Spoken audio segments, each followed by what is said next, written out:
Ladies and gentlemen, we're here. I'm part of the Kliq, isn't everybody? Yes! Yes! Yes! I got an idea, yeah. Beat up John Cena!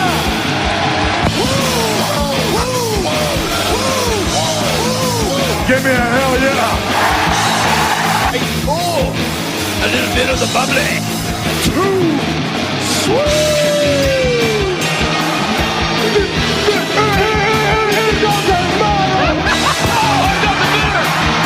This is where the power lies! I am the man. Beat me if you can! Come on! It's showtime, folks! The following episode is scheduled for one fall, and it is for your listening pleasure. This is In The Kliq. What's up, everybody? Baby Huey here, and joining me once again is my good brother from the Bullet Cast and within the ropes. It's BrianTronic. How's it going, man? Going great, Huey. I feel great.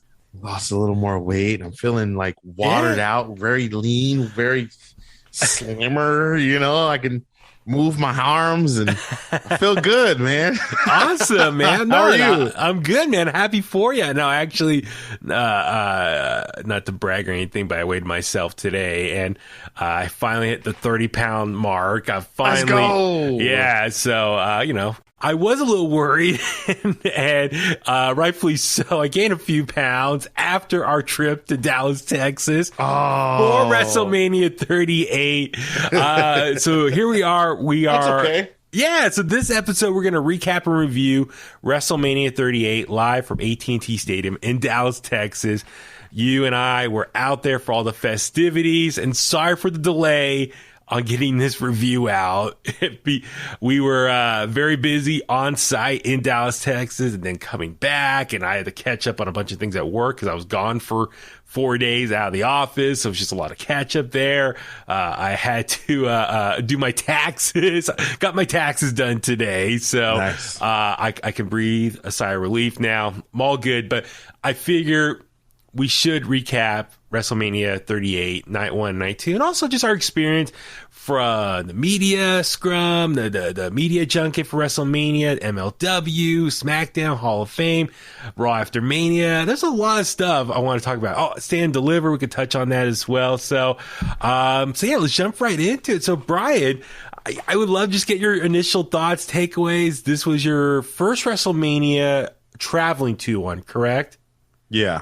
So let me, get your thoughts on attending a WrestleMania as a guest of WWE, as a member of the media. How was that for you?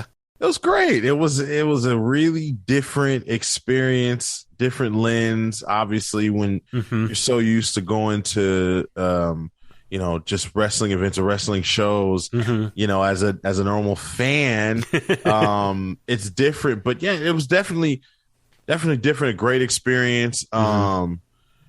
Seeing and being amongst, a lot of people within the wrestling media, and just, seeing their faces and having those interactions and, being up in that press box, I'm not going to lie. It's pretty sweet. It's the best of both worlds. It's like you're there, but at the same time, it's like you're watching it at home almost. You're comfortable, you get to kind of chill back. No, that's the thing is like, so I got some flack from coworkers who are saying, man, you're way up high, man.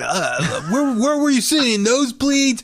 It looked like everyone was ants down below. And I said, well, yeah, I was in the press box. So I was in like this nice area. I mean, the press box in many ways it's got the same, what's the word? A lot of the same features you would get like in a suite.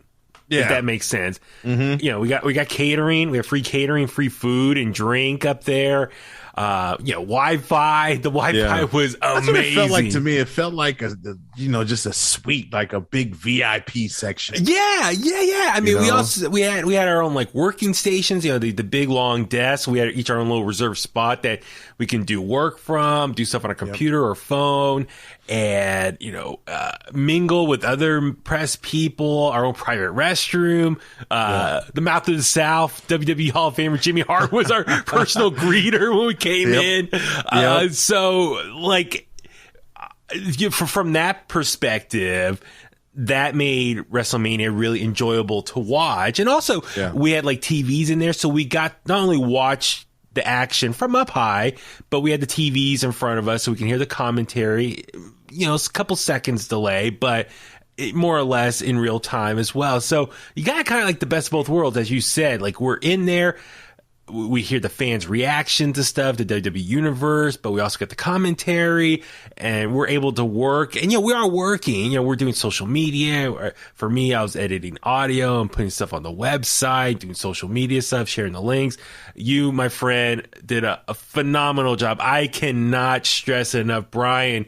You killed it WrestleMania weekend. Thank you so much for all your hard work. I wanted it shown on this podcast, documented how amazing you were. I'm so thankful you were there with me as like my partner in crime, my assistant. I don't know what you want to call it. A producer. All the above. All the above. Just having you there, having a second set of hands was extremely helpful because in the past, previous WrestleManias, I had Jimbo with me. We were working together.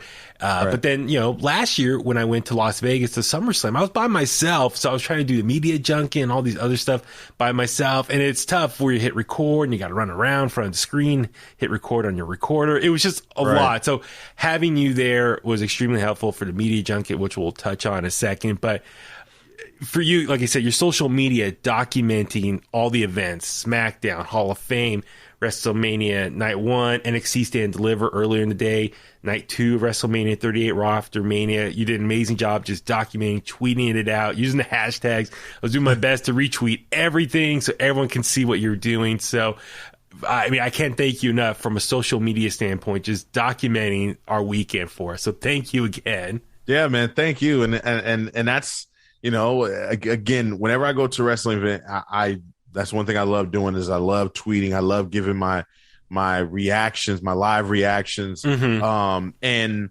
that's why I say it's the best of both worlds, especially being in the press box. It's like, because you're there on site, but it also feels you're comfortable enough to where you could just chill back, relax. You can tweet. You can get those tweets off fast. Your phone won't die because you have a charger. Yeah, you got the charger. You got the outlets there. I mean, there's a lot of economies. Oh, my God. I'm totally butchering the word. But, all the like tools you would need, the resources you would need to be part of the press and document what's going on in real time. It's all there at your hands right there to access. So, no, like I said, you did a great job just like posting your thoughts, emotions via text and tweets, taking photos and videos and posting those clips and stuff. It like I said, you crushed it. And hopefully everyone sees just how talented you are. And just, that's the name of the game, social media. And was it Forbes did an article, I guess, or Sportskeeda did something, I guess, WrestleMania 38, or WWE posted as well. Yeah. They outperformed from a social media standpoint compared to the Super Bowl. Now, congrats WWE for doing so. However, keep in mind, they had 2 nights. So it was a combo of both nights versus the Super Bowl, which is just one night only. And you think about when you tweet stuff in real time, watching football, you might do a couple plays or talk about a couple things an hour. In wrestling, you're talking about like multiple things per match, or at least one thought per match. And so I think wrestling fans were much more active on social media, talking about much more stuff going on in real time. But yeah, definitely. Like I said, dude, you killed it. And thank you, man. Thank you. I appreciate it. I appreciate the opportunity to be there, and I'm very, very thankful. It was like I said, it was a really, really unique, very cool opportunity and experience for me. And so thank you. You're welcome, man. Now you're addicted, huh? I am. Yeah, we flew out there that Thursday. We got into town, and we went to that MLW show. We went to the media scrum. We saw Casey Navarro. We saw the judge, EJ Nduka, and the Von Erichs, Ross and Marshalls. They did a media scrum. I filmed all those, posted them on In The Kliq's YouTube page. So go ahead and watch them. They were just answering questions from the media. We went to the show afterwards. They filmed a bunch of stuff. Saw our boy Jacob Fatu in action. How was it for you, man? Like your first MLW show? That was my first MLW show. Yeah, definitely. It was really cool. It's like one of those things. Like I said, the experience. As far as the the media part, getting to listen to a few of those wrestlers speak and talk to us was really, really unique. It's crazy. It's like stuff that I watch on YouTube, like when you're sitting here after, before or after a big event, and you see everyone upload all those, interviews and stuff like that. So it was really, really neat seeing that. But the show in general, again, you walk into the building and it's, you see no one sitting. It's just like, oh, wow, this is a unique setup. And you see everybody fill in. It's really one of those settings where it's like, wow, man, like wrestling fans will really come out no matter where the show is, no matter what. Yeah. And that's the thing too. I want people to kind of realize is WrestleMania, obviously it's the biggest sports entertainment, pro wrestling event in the world. Yep. And wherever city it's in, they just take over the whole city and the surrounding areas. And with that being said, a lot of people, a lot of promotions take advantage of so many wrestling fans in one area that they put on events all around it. So there is so much going on. And you and I were talking off the air. We were talking even in Dallas, Texas. Like there was so much going on, but we couldn't be at like two places at once. It was just physically impossible, just not enough hours in the day.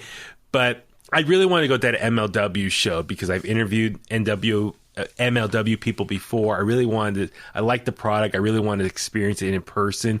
So it was kind of cool to see them film a bunch of episodes. It was like a long night of taping upcoming episodes of Fusion. So don't want to spoil anything, but subscribe to MLW's YouTube channel and you can see upcoming episodes and maybe see us in the background, like waving. Right. So. And even seeing them film that stuff, like, was neat too, because in my opinion, it's such a different, unique way. Like they kind of just went boom, boom, boom, boom. So you really didn't even know at sometimes like what they're filming for, what show, like, what part of the show they were at. It was just nonstop action. So that was pretty cool. It was cool. A little bit of surprise. I'll just say a former WWE superstar made an appearance there in action, and he's known for a lot of hits. So we made sure to get front row for his match. I'll definitely. Just say that.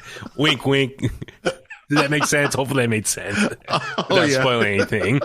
So no, it was a lot of fun, and that was really cool. And then we got up early Friday morning and we went to the WrestleMania media. We got up early Friday morning and went to the WrestleMania media junket, which is at one of the hotels there, I think, where all the wrestlers were staying at. And yeah, man, for 3+ hours, we were in this big conference room or ballroom set up and just recording one interview after another. So if you want to watch the video interviews, make sure to subscribe to In The Kliq. We talked to Rhea Ripley, Jimmy Hart, AJ Styles, Becky Lynch, Angel Garza, Humberto Carrillo from Los Lotharios, Braun Breaker, Corey Graves, and then Imperium Gunther, Marcel Bartel, and Fabian Eichner. So watch all those interviews there. Also, I want to give a big shout out and thank you to Tim from Pro Wrestling Unlimited. He edit all the videos. Once I finally got some good Wi-Fi to send it all to him, he edited all the videos. So thank you, Tim, so much for helping out. It was like, Brian, between the three of us, we were like a three-headed monster just taking down WrestleMania, or doing our best to cover WrestleMania. Yeah, so definitely. You and I were there on site. And so, but Tim back home, we sent all the content to him and he edited everything and sent it back to me. So thank you, Tim. So subscribe to Pro Wrestling Unlimited on YouTube, watch his videos, leave a comment, hit that like button as well, and check out his website as well for all the latest wrestling news. So what'd you think of that media junket? I've done those before in the past with WWE and also just other, I did stuff like that with the Warriors and other sporting events. I kind of know the routine where you set up and like people come around to you. But how was it being in that room? I mean, for me, it's pretty cool because I see a lot of people from other YouTube channels and wrestling news websites. So how was that perspective for you? Yeah, again, it was another one of those moments where you see a lot of people. It's like normally I would watch stuff like that on YouTube. You know what I mean? Okay. And I enjoy watching those interviews and getting those unique interactions and so to be there was definitely I'd be lying if I didn't say that at times felt a bit starstruck. When you're in the same room as some people the likes of Kevin Owens and Sami Zayn, Becky, Lynch, holding the Raw Women's Championship, and Austin Theory was there, a guy who I'm just really loving, enjoying right now, future WWE champ. It's surreal, man. And, I was smiling from ear to ear during a lot of those interviews, with me being behind the camera. It's just, I can see and, hear everything that's going on.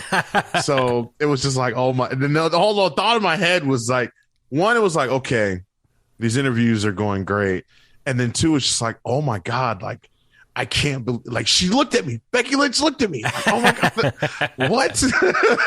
Well, I mean, and you and I got pictures with all the guests that we interviewed that day. So, hey, listen, man, I know you're currently not the Bullet Cast champion right now, but you got to hang out with some real world champions. That's right. In Dallas, Texas. So don't let anyone take that away from you. All right, Brian? Right. You got to hang with some multi-champions, some legends, some Hall of Famers, future Hall of Famers. Yes. And remember, I think was it AJ Styles, right? He said it's okay for you to use the phenomenal that's right. nickname, that's right? Absolutely, yeah. He took one look at me. He's like, you know what?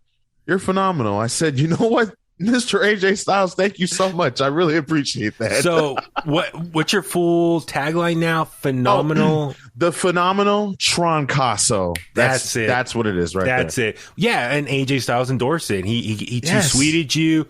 Yeah, he's on his way. So yeah, you're good, man. Yeah, awesome.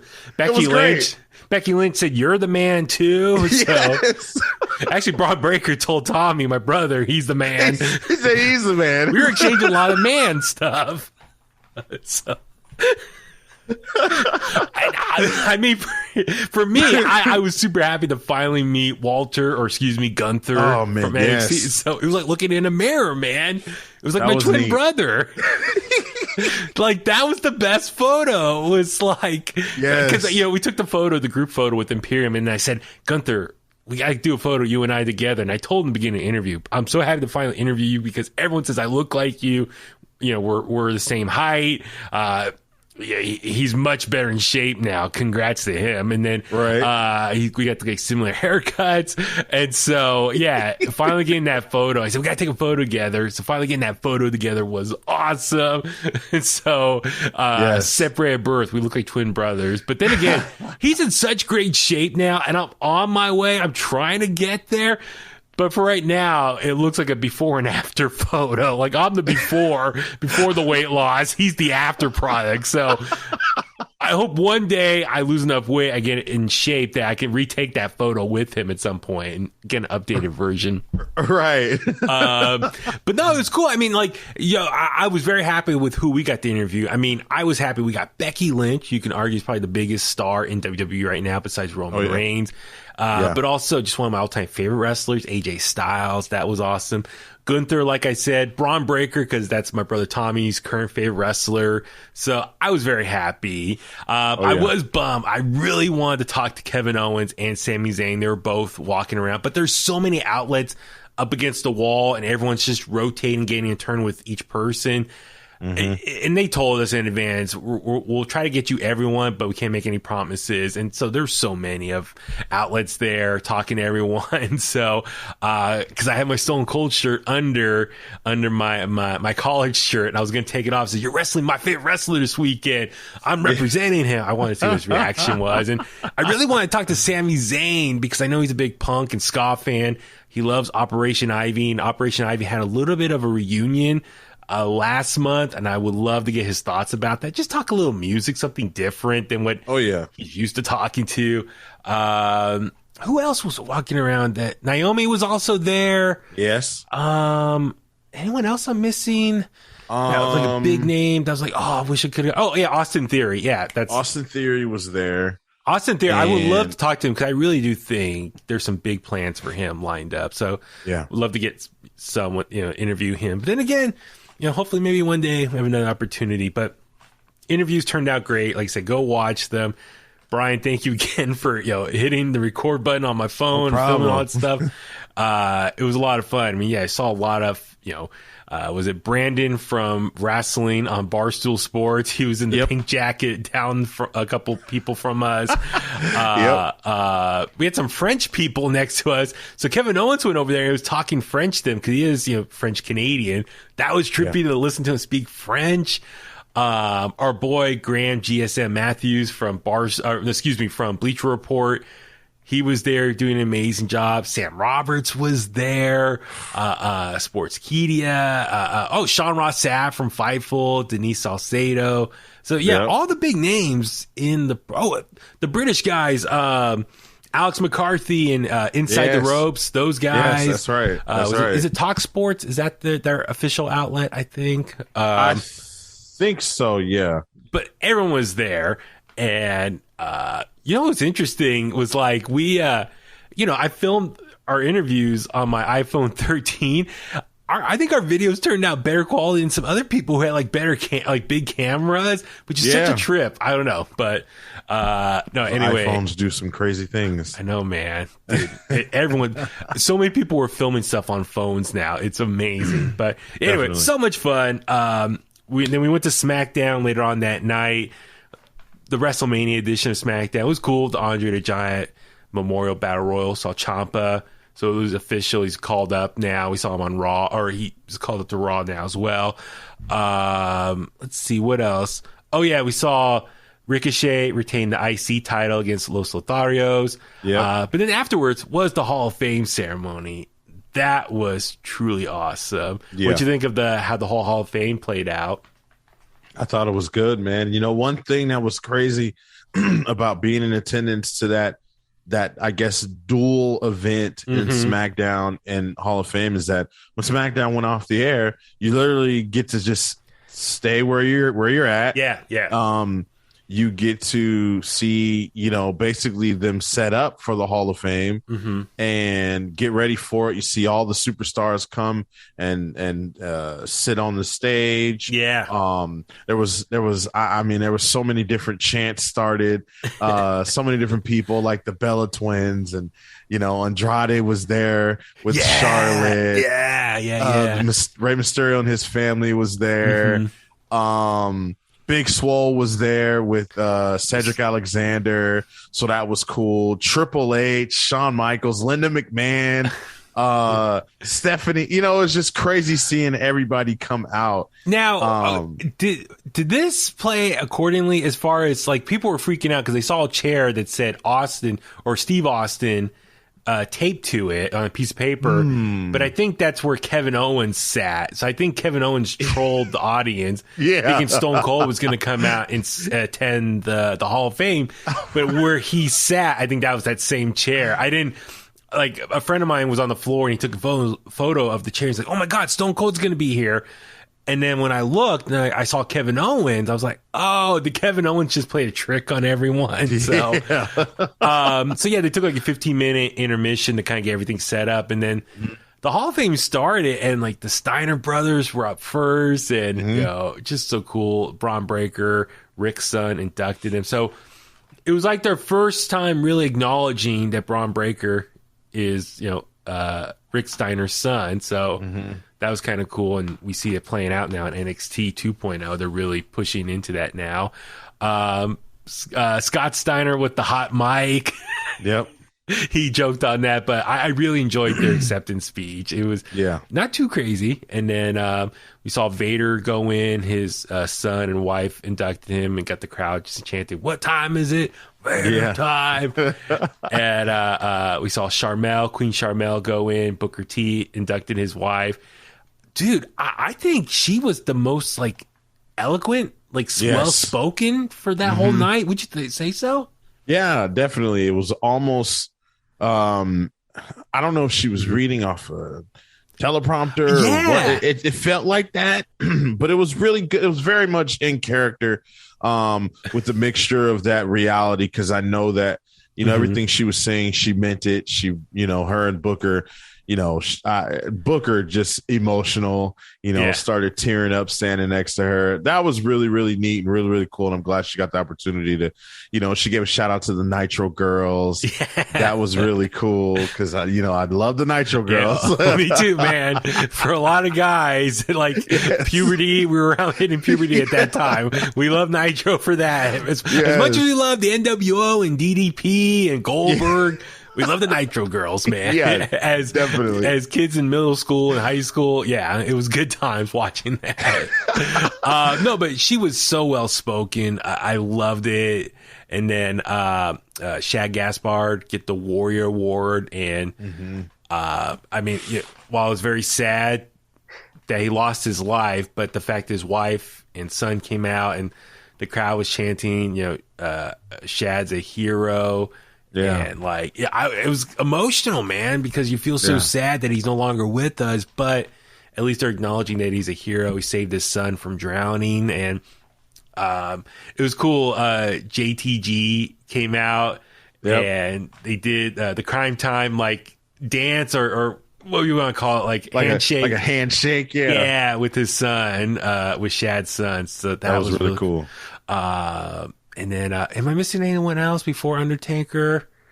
No, I think that's it. Yeah. And then, actually, let me double check here. Steiner's, Vader, Sharmell. Yeah. Shad, and Taker, I believe. Yeah.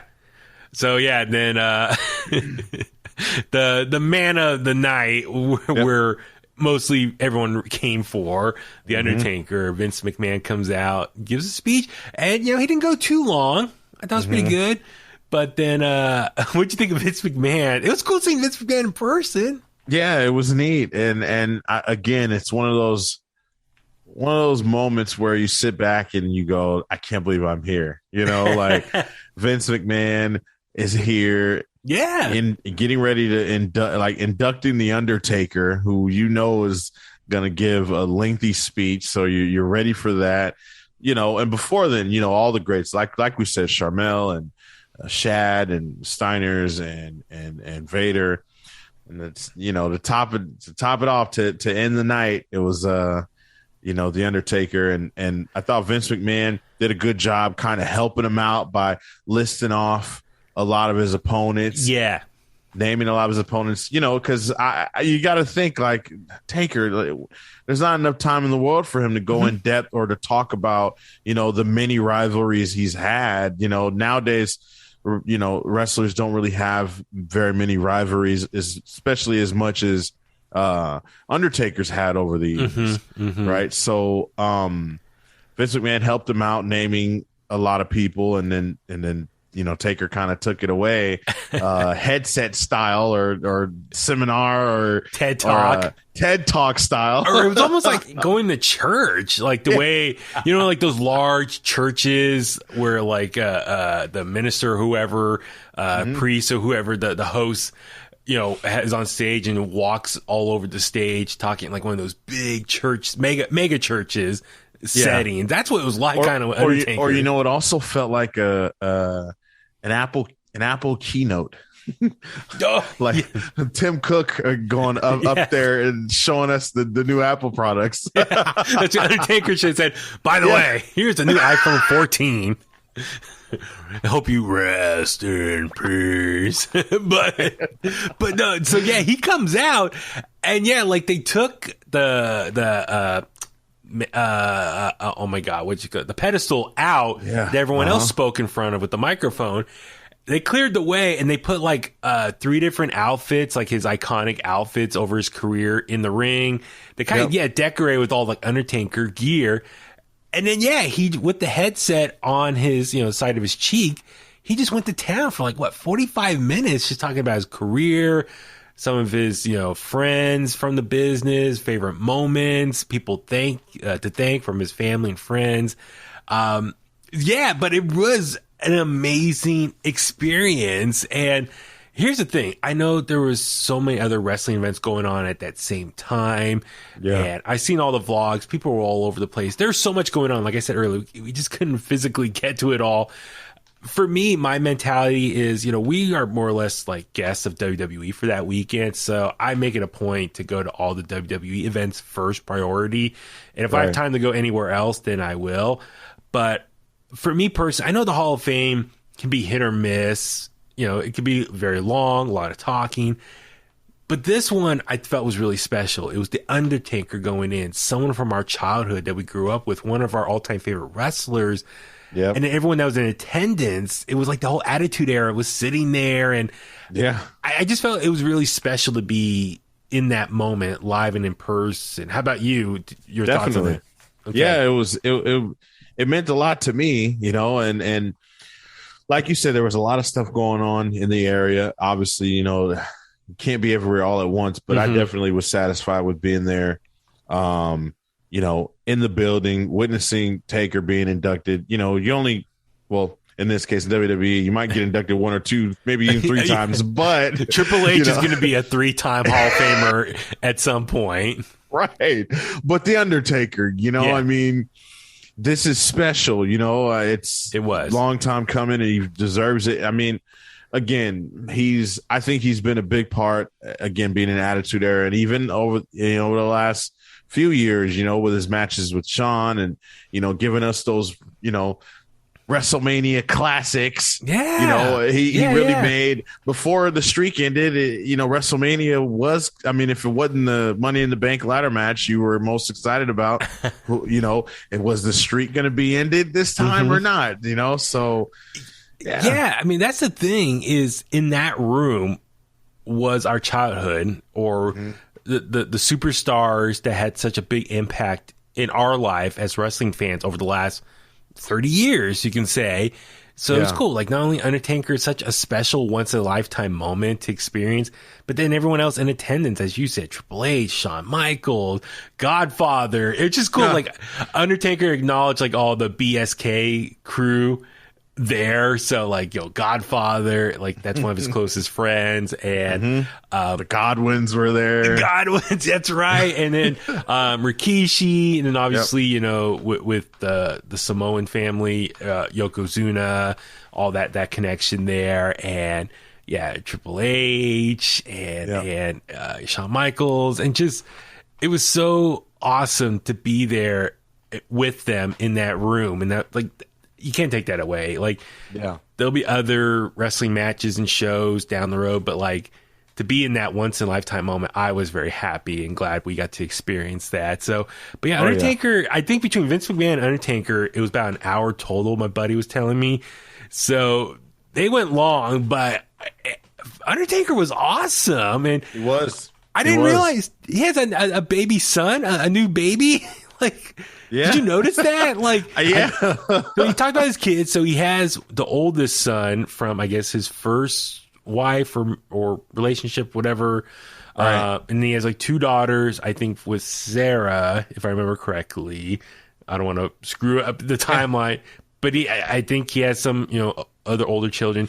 And then he has some kids with Michelle McCool, but one of them was a new baby boy. I was like, wait, when was this guy born? So it's kind of like shocking. So I was like, oh, that's going to be a future wrestler right there. Yeah. He's got the DNA, man, between Michelle McCool and Undertaker. So that guy, hopefully his destiny is in the ring. But he was so well spoken, and it was just really cool. And I guess now reports are, WrestleVotes tweeted out that it looks like Undertaker might be potentially starting a podcast very similar to like Stone Cold's Broken Skull Sessions. Did you see that? Oh, yeah. What'd you think of him getting into like the podcast game? I'm surprised that it's happening so quick, but I'm not surprised it's happening. And I think it's good. Again, I think Undertaker would be a great interviewer or, host. Mm-hmm. Stone Cold is a really good one, and Stone Cold I think is very well spoken, especially he has a rhythm, and when he gets into it, he makes the episodes very, very interesting to listen to. So I'm excited, and I guess interested in what an Undertaker podcast would look like or sound like. Yeah, like for me, I'm very excited as well, just because I know the Undertaker has so many stories and memories, the things to talk about, and it looks like his memories and still in really good shape, man. Because if you think about it, what was it?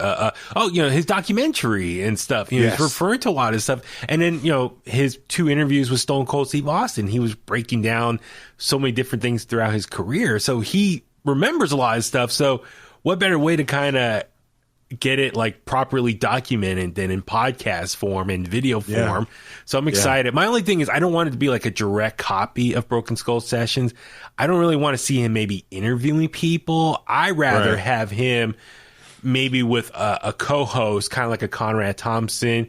But since it's WWE, maybe you can get like Corey Graves, who's doing podcasting already for WWE. Yeah. And maybe Corey can get Undertaker to open up and talk about different things in his career, different moments, and give like the full story, the backstory, what went down, and his perspective.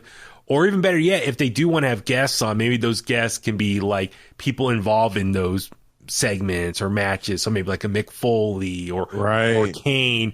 So it's a podcast about Undertaker talking about his career, and then maybe a guest on that was a part of that situation as well. That's what I'm kind of hoping for. So definitely, we'll see what happens. It's supposedly going to launch maybe in a couple months. So I'm excited for that. And like I said, I think he's retired. He's done living the gimmick. I think it's finally nice for him to just be free and open and break kayfabe and just talk about his life now as a wrestler. I'm all for him just opening up and just letting it all out there. So Hall of Fame was so much fun. And then we got up Saturday morning with the Stand Deliver. That was really cool. NXT's first big show in an arena away from the Performance Center in 2.5 years, I want to say, or over 2 years. Yeah. I think so. Yeah, I think the last one was NXT Portland? Takeover Portland. Yeah. Mm-hmm. So it was cool. I mean, I haven't had a chance to watch it back on Peacock, but in person, it seemed like a really good show. How about you? What you think of it? Yeah, it was good. And I'm glad, that we were there to witness that and be there. Again, another one of those moments, NXT 2.0's first time. A lot of those guys and girls' first time being in front of that many people on this large of a scale. Yeah. Oh, yeah. In WWE. So it was really, really cool. And wasn't perfect, but it definitely has the potential. It wasn't takeover quality. It wouldn't take over quality in terms of the matches. But I think what was missing was a lot of the obviously a lot of the fans don't really they're not attached to the characters yet. But you obviously know who they love. They love Toxic Attraction. Braun Breaker. Braun Breaker's a little bit of a tweener, I feel like, at moments. I can see that. People love him, and I won't say they hate him, but I don't think a lot of people aren't sold on him yet. But Braun Breaker, does great in front of a large crowd. So I think a lot of them are still learning, like the Core Jades and the Creed Brothers, Grayson Waller. A lot of oh my God. What's his name? Tony D'Angelo. Yes. It was neat to see what a big crowd, how they would react to each person. Because it's kind of like I guess I can compare it to AEW even, because on a normal episode of Dynamite or a Rampage, the fans literally cheer for anything. You know what I mean? And NXT is sort of like that, where they kind of cheer for everything. They boo a little bit of stuff, but everything they kind of love. It's like, we love everybody, we love everything. And so it was cool to see different reactions for different people who you thought would get cheered got booed, people who you thought would get booed got cheered.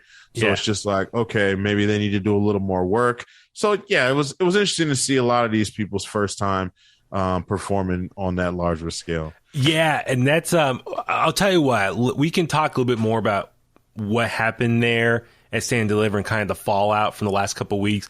Maybe our next episode, maybe at some point this week, let's review Dynamite, AEW, and also talk some NXT. And maybe there we could talk more about what we saw, what happened there, and how it's been playing out ever since then, these last 2 weeks on NXT 2.0. Because a lot did happen there, and what's been playing out now with real life issues and situations. And like I said, we'll save all that stuff for the next episode. But I do want to say, for NXT, like I said, it was just cool to see them, get out of the Performance Center in front of arena. I hope they keep doing that. Maybe like a takeover, maybe once a quarter, go to like a big venue in an arena and do a show just to separate, change the scenery. It's good for them and stuff like that. Oh my God, what else happened on Stand Deliver I was going to touch on? Oh my God, I just totally drawing a blank right now. Dolph retained, which was shocking, but Braun ultimately got it back on Raw. Who do we see that night? I'm trying to think at Stand Deliver. Mandy Rose, Cora Jade, Grayson Waller, Crazy Spot. Waller, Imperium are gone now from all that. That's LA crazy. Knight and Gunther, D'Angelo, Ciampa, Triple H. Thank you. That's it. Yep. Okay. So Ciampa, we all knew, he said it was his last event, last show. So he did the favor. You go out on your back. He put over Tony D'Angelo. Tony D'Angelo won over Ciampa. But then Tony left, and then the crowd was just cheering Ciampa, like, thank you, Ciampa. And then sure enough, we hear Triple H's music hit, and he comes out, and Triple H makes his first public appearance since his heart event in over last August, I think it was. Yeah. How cool is that? His first public appearance is not at like a Raw or SmackDown or WrestleMania. It was at NXT show, and it was for Ciampa. Like, how awesome was that? That was cool, man. And again, one of those moments, you're glad to be there to witness it, right? Like, it's like, wow, okay, Triple H, like, dang, like, this is emotional. Ciampa's up there emotional. The crowd that was there going crazy, everybody on their feet. So yeah, it was definitely like, oh my God, Dad's back home. Well, that's the thing. It's cool. Like, NXT was his baby. It is his baby. So I thought it was cool that his first public appearance was at an NXT show, and it was for Ciampa, one of his babies, his kids, you can say, and one of his prized possessions, because how much he invested in Ciampa and Gargano and their storyline, and just Ciampa as a character over the last, 6-7 years. So really cool to kind of help say goodbye and thank you to Ciampa for his service for all those years in NXT. Then to come out and embrace him, hug him, lift his hand up, and that was so cool. I really enjoyed it. That was such a special moment. So that's another example of like going to these WWE shows and experience that in person. So awesome time. So yeah, we'll talk more NXT next episode. But yeah, so we get over to AT&T Stadium for WrestleMania Night 1. Dude, that stadium is awesome. What were your thoughts on this whole football stadium, which it's tough for me to say, home of the Dallas Cowboys. I am a San Francisco 49ers fan, but I'll give it up to Jerry Jones, man. Jerry's World is awesome. Yeah. That place is gorgeous. What'd you think? It is. I thought it was really, really nice inside and out. Outside, really nice. Inside, very spacious, very clean. It looked brand new. Like you would think that they just built the place. I was like, oh my God, because you're so used to when a stadium's been up for a while, you know, the wear and tear of so many people rumbling and running and walking through that thing on a every weekend or every other weekend or so. And even just for outside events, outside of the teams that play there, it's just crazy. I'm like, wow, this is very nice and clean and and it's very spacious, very beautiful, big.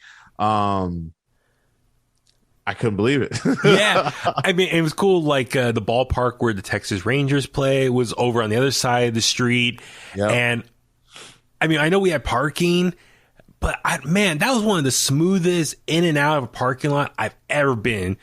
I've been to other stadiums. They're always a mess. Levi Stadium, it's a mess. Dude, but this one, so much. You want to know what made a difference too? Is that there's not a lot of highway by this stadium. Oh, yeah. That's another thing that made, I think, a little bit more of a difference because there was so many different directions you can go after leaving the stadium. It wasn't just one way in, one way out type thing. I love that about it because it's like, man, you really don't have to be caught in a whole lot of traffic going out or coming in. It wasn't much trouble coming in too. Like I think both nights we stayed probably about an hour after the show ended. And obviously we did that on purpose, let traffic die down, but still driving out of there was so smooth and, drive down a ways to finally get on the highway. So it was awesome. I love that there's a Walmart right across the street. That was insane. I was like, okay. Yeah. You need supplies or get something, go right there. But the stadium is beautiful. So we go up to the press box and we start checking out the show. And let's go ahead and just power through night one, the results here. That's obviously the big point of this podcast. Night one, I mean, we all can agree night one was much better than night two, right? Definitely. Yeah. I mean, for you and I specifically, like what we wanted to see most, we got in night one. We know you love Charlotte Flair. You got to see Charlotte Flair and get a win. Is she undefeated at WrestleMania? She is. Oh man, are they trying to give her like an Undertaker streak? I don't know. Because Bianca's right behind her now.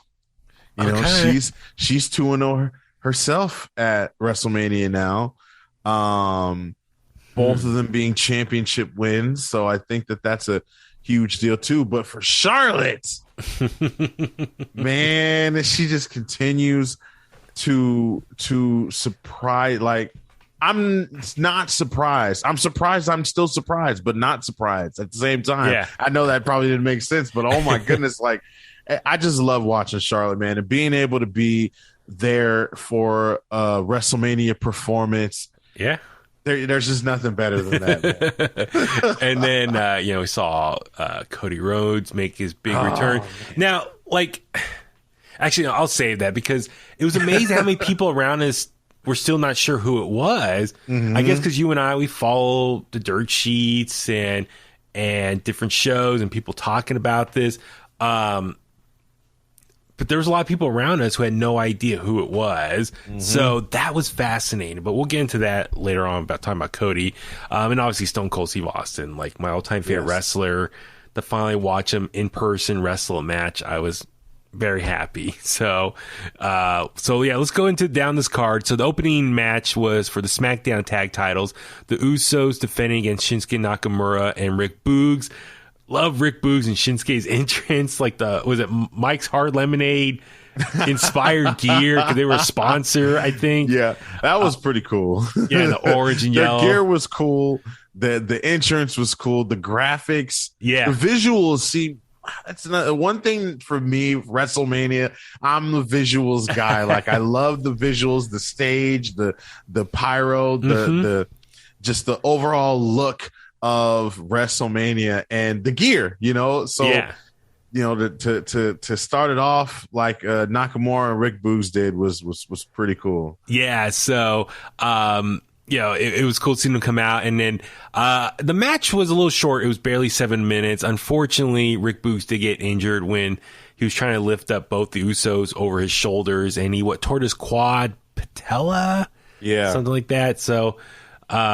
Needs surgery. He's going to be gone for a while, but he's already been posting, I think, on his YouTube or on social media. He's already trying to rehab. So we definitely wish Rick Boogs a speedy recovery, because it just sucks. Like his first big match, WrestleMania match, and he gets injured. But it'd be kind of curious to see where once he comes back, how they're going to use him. So the Usos ultimately picked up the victory there. So the match was pretty good up until that injury, but once he got injured, he rolled out the ring, and it was like 2-on-1 for the rest of the match. So it's unfortunate, but wish Boogs speedy recovery. And Shinsuke looks like Roman's gonna be going after him now. So oh man, I'm gonna enjoy it. I hope. I can't wait till Friday. I hope that we get a nice feud with Nakamura and Roman.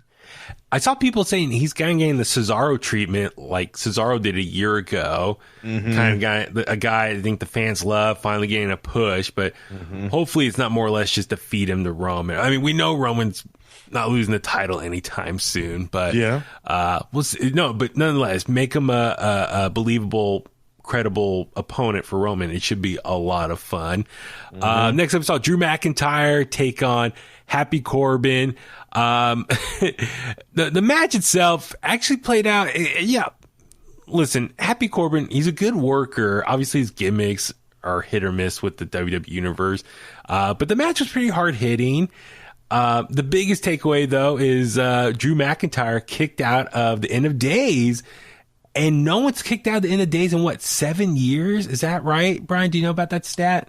Yeah. I don't think anyone's ever kicked out of it. Okay. So it's pretty big. I knew that before going into the match, but I guess it wasn't something that I thought would actually happen because no one's ever done it. So I'm thinking, okay, maybe that this will be a thing that lives on forever. But and it's cool that they even acknowledged it too. Yeah, and said that no one's ever kicked out of the End of Days. So that's the one thing, say what you want to say about Happy Corbin, Baron Corbin, his different gimmicks over the last couple of years. The one thing that really solidified him as just a badass was the End of Days finisher. So the fact that Drew McIntyre kicked out of it, hopefully that's the start of really pumping Drew McIntyre back up into the main event title scene. And I hope he moves on from these two guys. He's been dealing with them since day one. So it's been a few months now. So it's like, all right, Drew McIntyre, move on. I want to get back to the main event title scene. I love Drew McIntyre. So we'll see what that goes. But after the match, Madcap was trying to attack Drew, but he took his sword, stuck it out, stopped Madcap in his tracks. And then he took the sword and chopped the ring ropes. Yep.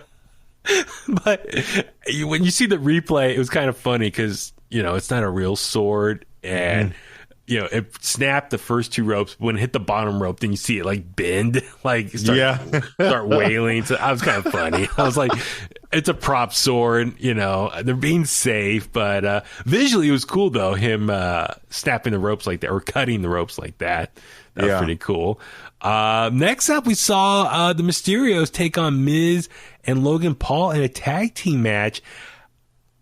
This one, I was intrigued. I mean, the build's been okay, but I was just curious to see how Logan Paul was going to perform in this ring, and he actually did a pretty good job. I mean, how'd you think of Logan Paul's performance here? I thought it was good. At first, when I was watching, I was like, okay, it looks a little stiff, but obviously going back and watching it, it's just like, okay, wow, he's really knows what he's doing out there. It's not like super perfect like you would want it, right? But he knew what he was doing. He knew what he had to do. And I feel like it was enough to be able to, you know, in the end say, wow, okay, you know, Logan Paul, you know, I'm satisfied with his performance, you know. And as of late, you know, going back to, you know, Bad Bunny, and it seems like, you know, a lot of the celebrities they bring in, they're a lot more of them lately are a lot younger than, you know, a lot of the normal celebrities they would bring in for guest ring announcing or appearances, stuff like that. They're bringing in more who are young, who actually get physical. And so it was cool to see him take it so serious. I mean, from the gear to, you know, the ring entrance to Pokemon the moves. card. He pulled out his Pokemon card with the diamonds and stuff. So it was really neat. And I think he was in great position being in there with pros like Mysterio and The Miz. There was a couple moments where I don't know if Dominic was getting mad, like, because as you say, it looked like he was getting a little stiff. Yeah. And Dominic, I think, was kind of laying it back into them. Like, it was just watching the body language. That was interesting. But, you know, Logan Paul, you know, I think he did a really good job. Obviously, he's a great natural heel. Like, just his facial reaction. He did the Three Amigos, you know, like Eddie Guerrero, right? That's what it's called, right? Yeah, where he does like the 3 suplexes and swings back up. He even did the Eddie shimmy on the top rope before the frog splash. And it was amazing. Like, he got some great just natural heat from the audience. And then, you know, Miz came running in. I think he hit, was it on Dominic, right? Let me see here. I had the finish here. Let me look it up. Let's see. Dominic and Ray hit the double 619 on Logan Paul, but Miz made the blind tag, and then Dominic hit the frog splash on Paul. Ray hit a second frog splash, but then Miz jumped in, slammed Dominic into Ray, then hit the skull crushing finale on Ray for the win. So he got a sneaky finish, and then he turned on Logan Paul while they're celebrating and hit the skull crushing finale on him. Yep. So I don't get it. Why? Why did he turn on him? Yeah, that was strange. I mean, unless Miz is tired of being second fiddle, right? I mean, last year's Mania, Priest and Bunny were the ones who were on top.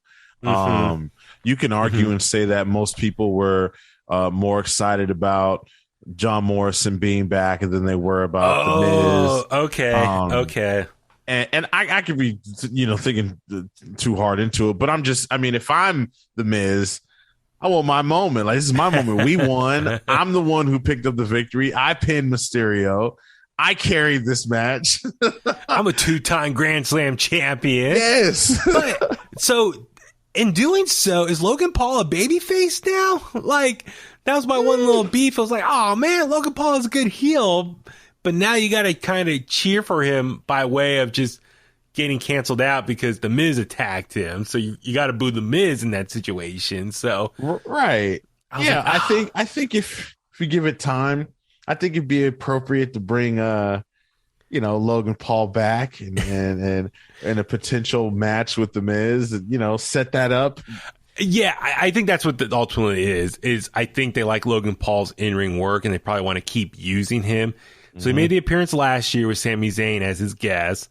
This year he actually wrestled a match. So they're probably like thinking, all right, this guy's a huge, you know, influencer, YouTube star, podcaster.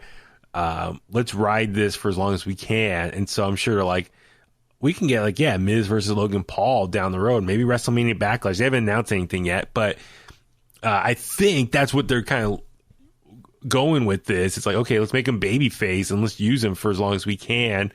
Just, you know, reach a different audience, his audience. So, all right, we'll see how that goes. Be cool. My only thing though, Miz the next night or 2 nights later on Raw, he was still wearing the same gear from WrestleMania. It's like, dude, why are you wearing the gear that Logan Paul was also wearing like similar outfits, tag team outfits. Like, do something different. Don't acknowledge, you want to remove yourself from Logan Paul, not wear the same outfit. He's probably like, that was my idea. Probably. That is true. That's a good point.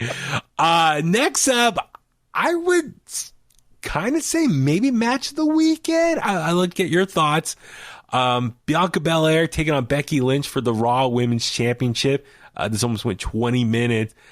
Dude, this match was incredible. Felt like a half hour. Yeah, so full disclaimer, you and I didn't get to see much of it because my buddy Russell, shout out Russell, he was sitting on the floor and he had a couple open seats behind him. So you and I, we rushed to the elevator because we knew, okay, Seth's match, Charlotte's match, and Stone Cold's match are still yet to come. Yeah. With our media pass, we can kind of go sit anywhere we want in the stadium. We knew about the opening on the floor, so let's go down there.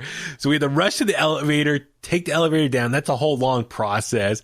And then you and I got to that bottom floor and we started walking, act like we belong. Yeah. But we saw that piece of paper of allow credentials. Our media credential was on there, so we just kept walking. Security opened up the little what do you call it? The little. It's like a little. It's like a club. Yeah. Let you in. We were like private parties entrance. Yes. So they let us in, and we just walked on the floor, found Russell, found a couple seats behind him, sat there. There was that one chef next to me who was apparently Montez Ford's personal chef. Right. Actually, I think I have the card right here. What was that guy's name? He was cool, very nice. Chef Benjamin.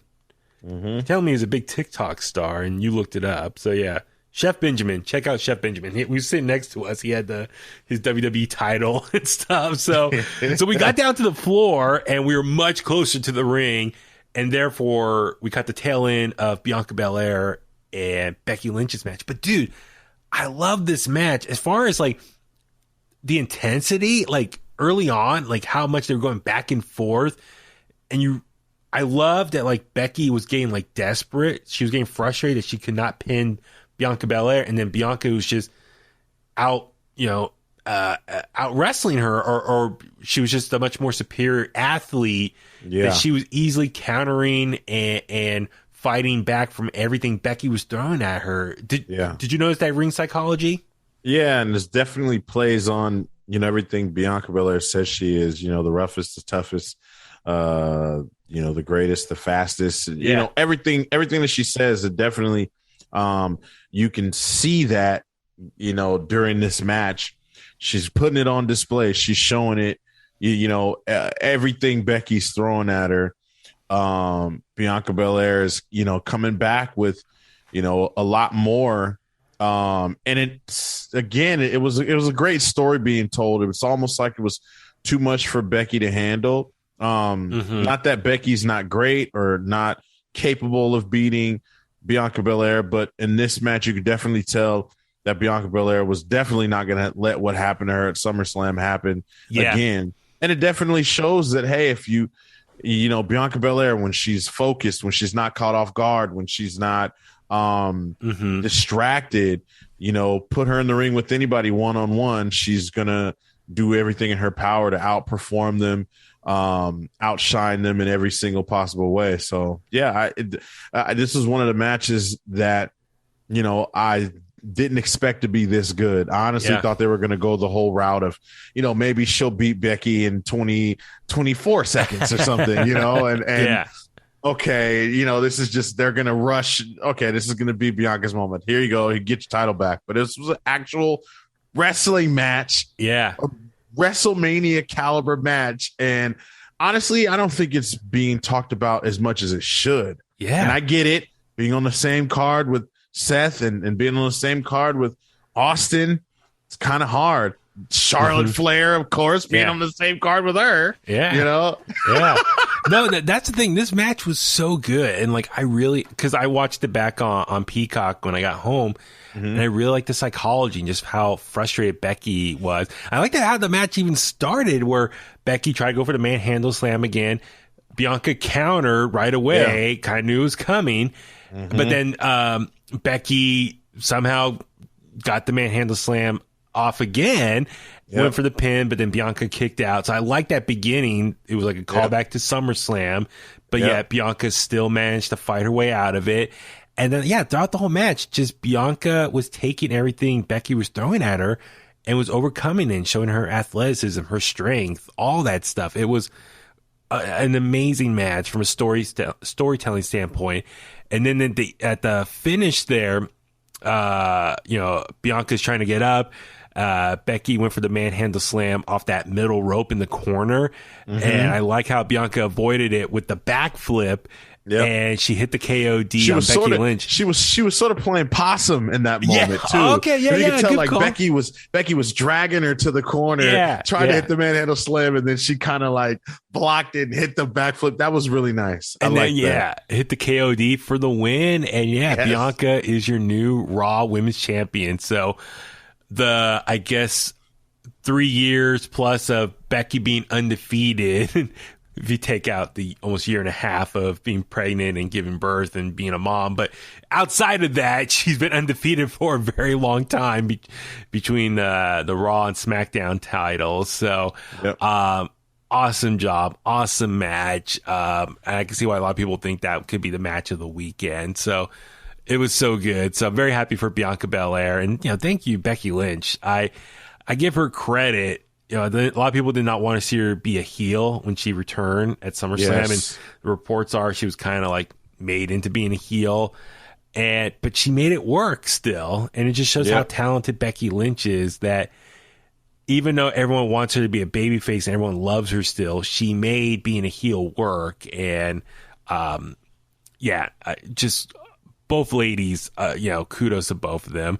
All right, next up. Seth Rollins comes out to the ring, and he's like, come on, who is it? Who is it? Who is it? And you and I were sitting there in our chairs, or standing up, I should say, and everyone around us is throwing out different names. A lot of people, there was a lot of Cody chants. There's some people yelling Goldberg. Some with a little kid in front of us thought it was going to be Bray Wyatt. It was kind of amazing how many people either didn't know or thought it was going to be someone else. And like I said, you and I, maybe because we spend so much time in our personal life reading up on wrestling news and rumors, we felt it was the worst kept secret, but plenty of people knew still.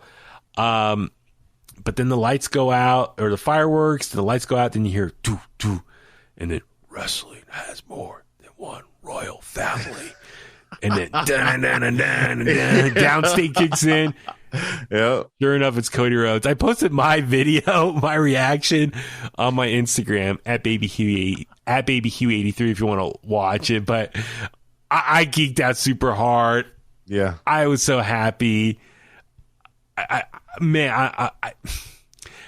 You and I, we had a long conversation about this, and I know we got a lot of stuff to get to already, but I'm going to miss Cody Rhodes in AEW, but at the same time, it feels very right to see him back in WWE. How about you? What are your thoughts on that? Yeah, definitely. It was his time in AEW wasn't what I would have wanted for him. Yeah. I've been on the record of saying multiple different ideas and how Cody's career in AEW could have gone, the type of feuds that he could have had. But I think him being back in WWE is definitely a more perfect match than him being in AEW or anywhere else really. And seeing it come to life like that and hearing all those fans going crazy. Yeah. I can only imagine, again, we've seen footage by now. We've all seen the footage and the backstage and the behind the scenes and stuff. But I still can't. I just wonder how that felt for him.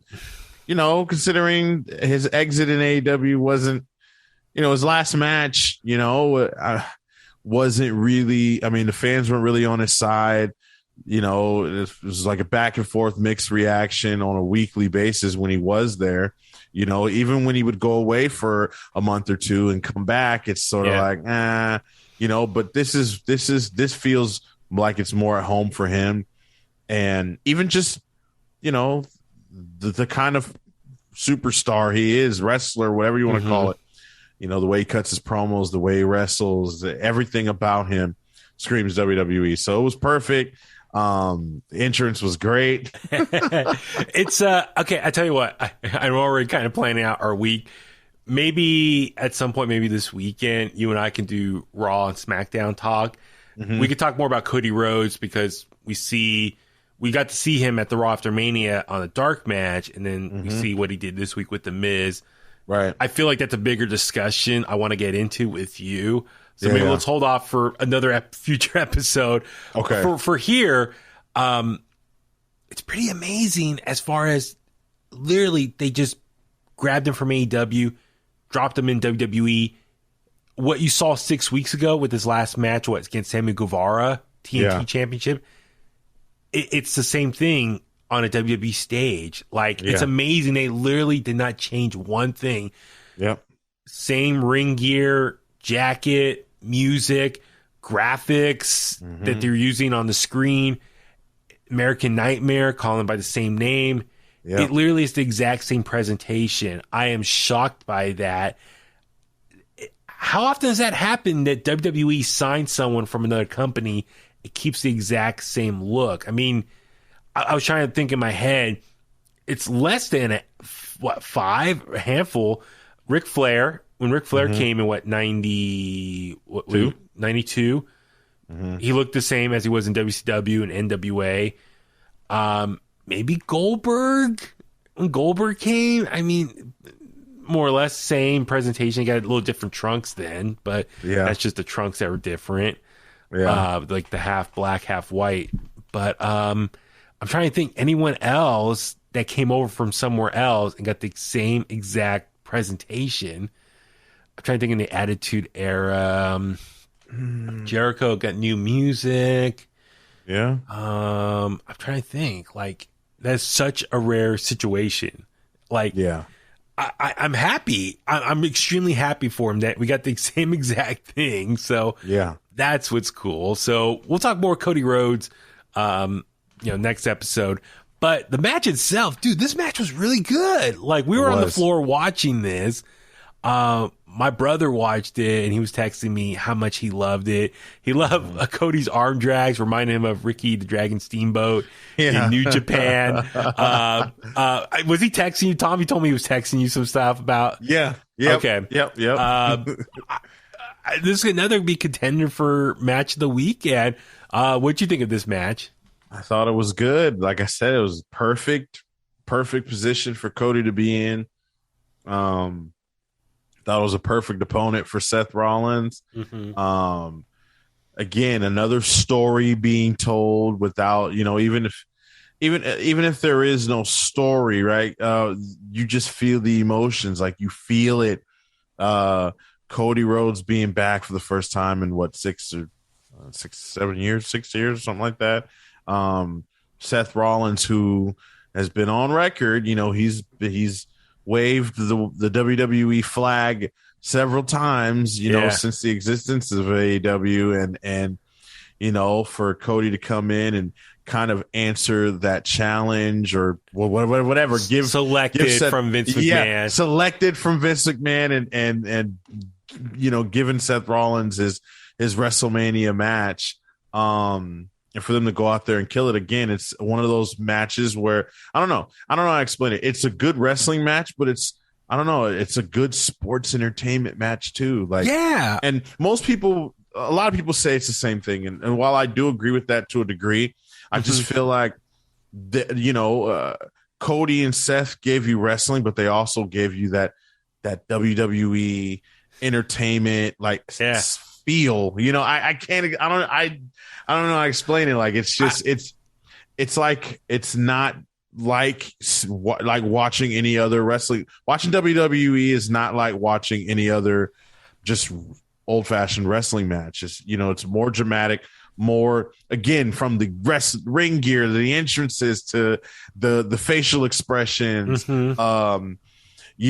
Cody, giving us glimpse of Stardust, doing the little cartwheel action, doing stuff like that. Yeah. Doing stuff. We need to start doing video for this podcast. So yes. Usually when I'm doing the Stardust, hands across the face going whoop, whoop, whoop, whoop, whoop. No, but it was great, man. It was that's really the thing. good. It's I know Cody's style of wrestling, people have complained, especially if you're a fan of the more upbeat, fast, intense, high-flying wrestling that we see nowadays, how it's evolved. Cody definitely is more of an old-school style, a little bit slower, ground and pound. He has big spots, but I like his style of wrestling. He tells a great story. And Yes. Seth, who's arguably one of the greatest wrestlers in the world, great dance partner to have in that situation, they told a great story in the ring. I like how Seth was saying, like, welcome back to the big leagues, and kicking him and hitting him and mocking him. And then if you look at the bigger story here, yes, Cody has been gone for 6 years. He's back, but he's taking on Seth Rollins, who a lot of people say is one of Dusty's kids in FCW when Dusty Rhodes was teaching down there. And a lot of those, Seth's peers from that time in FCW and early NXT, they all, those younger classes or older classes, I should say, all consider Dusty's kids, like his students. Well, Cody I think has always had a chip on his shoulder because he's like, I'm actually Dusty's son. I'm his real son. Yeah. Like, people should be praising me or acknowledging me as Dusty's son, not these wrestlers. Yeah. Like, so that's a great natural motivation right there that they're gonna hopefully maybe tap into more, or at least why it's a good opponent for Seth. Right. Have Seth as your first opponent. But yeah, you're right. Seth's been waving that flag for how many years now, like against AEW, representing WWE. Cody is the enemy coming over from enemy territory. So I loved all that. We could talk more about Cody and what's next for him. But I like how, Seth was kicking him in the face and Cody's I know he bled a lot in AEW. I don't know if he's going to bleed much in WWE or if it's going to be allowed, but his forehead was still beat up after the match. I was like, Cody's got flare skin. Yeah, it just easily bruises or turns red. Oh my God. But I like how Cody Rhodes recovered, hit 2 crossroads on Seth, went for the third, but stopped and paid tribute to his father, Dusty Rhodes. The little flip, flop, and fly, and hit the bionic elbow, then hit the third crossroads for the win. Everyone popped so hard. The fan reaction at WrestleMania, and then what we've seen on Raw so far, he's a natural baby face. I think that's what... Okay, I know we'll save more Cody talk later, but I'll just tease it. It kind of makes sense now. He wants to be a baby face. He wants to be loved. Yep. And I'm sure AEW wanted him to be a heel, or at least the fans wanted to be heel, and he was stubborn. I do not want to go down that road. I want to be a baby face. And it looks like so far he's playing out what he wants on WWE television. So we'll get into that more on a future episode. Next up, Charlotte Flair defending the SmackDown Women's Championship against Ronda Rousey. Brian, you got to see your girl, man, up close on a WrestleMania stage. Yes. I'll let you take it away, man. Your thoughts on this whole match here. So, again, I got to be there live for this, but also watch it back. And again, it's one of those things where Charlotte is she elevates. I don't think Charlotte even realizes how good she is. Right. And again, this is one of the matches where people weren't really interested in. And I get it because Ronda she didn't really hold up her end in terms of building to this match. But I still think that Ronda is good in the ring. And I think she followed Charlotte as much as she could. Charlotte did a lot of minimizing to accommodate the lack thereof skill, I guess, in terms of the wrestling. So I think it worked out the best that it could. I know there was a few botches. People talk about Charlotte's moonsault. It's okay. Charlotte's hit that moonsault several times. It's all right. The finish, though, that was kind of just sudden. It was very sudden. I thought about something. Okay. Charlotte hitting Ronda with the boot I would have loved had Charlotte then at the end revealed that the boot had some type of metal or object in it. Foreign object. That's an old term they don't use enough anymore. Foreign object. I would have loved for Charlotte to then show the boot, kind of wink at Ronda, and kind of, point to her head. She's smarter, and it would have made sense because she's hit several people with that boot.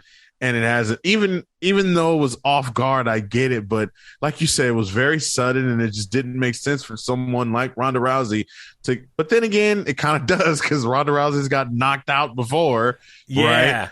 Which I don't think a lot of people are thinking about. Like, Ronda Rousey's been knocked out before. So if she gets caught off guard, hit in the head with a big boot by someone the size of Charlotte Flair, it's easy. It's easy knockout.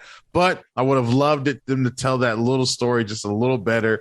Okay. Charlotte Flair having an object in the boot, bam, hits her, which would then make more of a reason why Ronda Rousey would even want or deserve a rematch at that point. Yeah. For the SmackDown Women's title. Yeah, I mean, I like how, Flair went for the figure four, Rousey kicked out, then Flair speared the ref, little Nate. Yeah. And then Rousey caught Flair with the arm bar, and Flair was tapping, but since Robinson was down, didn't see it, then Rousey trying to get the ref up, and then Flair took advantage and, kicked Rousey in the face for the win. So, kind of sudden, but, I like your idea. Maybe add a little extra detail. But no, overall, it was just cool seeing Charlotte wrestle in person at WrestleMania on a stage. Some people might say, she's Miss WrestleMania. Yes, she is. From the where? Where's she from, Brian? From the Queen City. Yes. So, Ronda, we know she can work in the ring, but I just want more from her character.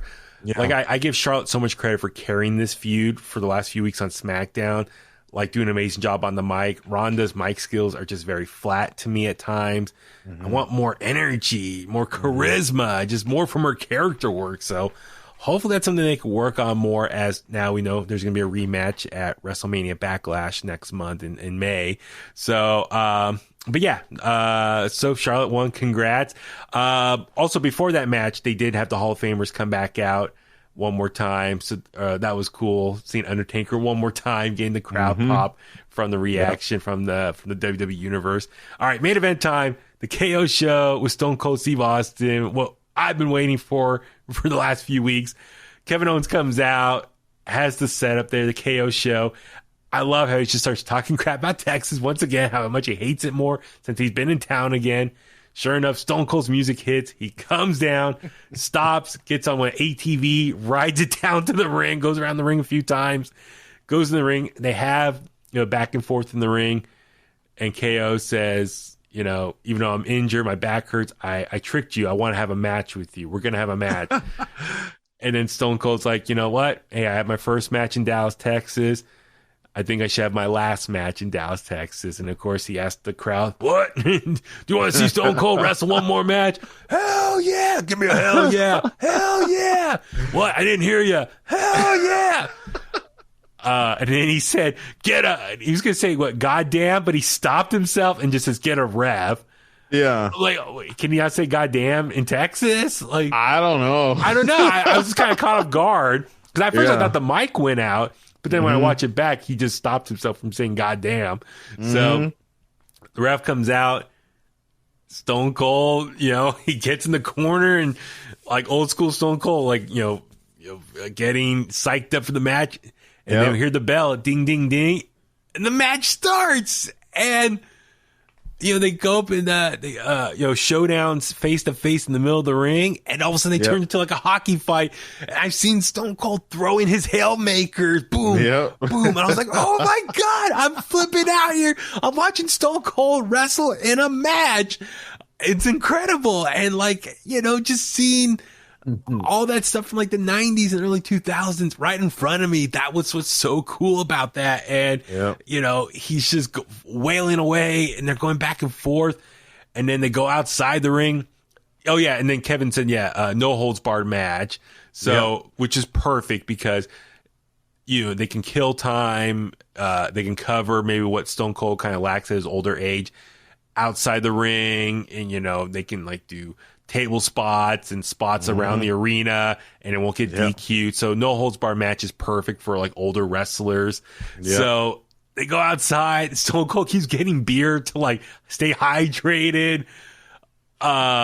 Stone Cold, took some bumps. He got thrown into the barricade. Kevin Owens had the table set up. Stone Cold reversed it, threw Kevin Owens through the table.